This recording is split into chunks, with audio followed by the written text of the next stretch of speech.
उषा राणी व रंजीता राणी भी कहते हैं। और मैं इंग्लैंड तो आई हाँ इस अपने बापू की धरती ते, और मैं यही कहांगी कि ਇੱਥੇ ਆ ਕੇ ਮੈਨੂੰ बहुत चंगा लगा। मैं दूसरी बार आई हाँ जी, और जो मंगिया मैं पा के गई हाँ, शुकराना करना आई हाँ अपने बाबे नानक का।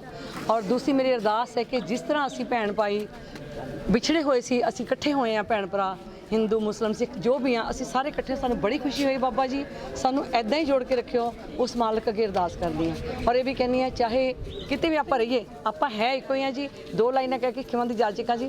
मंदिर मस्जिद गुरुद्वारे सबनू शीस झुकावो, अमन एकता देश तरक्की सारे फेर लियावो।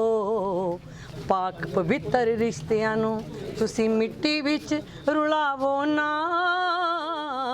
ओ पंजाब वासियो पंजाब दी धरती नू इंज अग लावो ना। अमर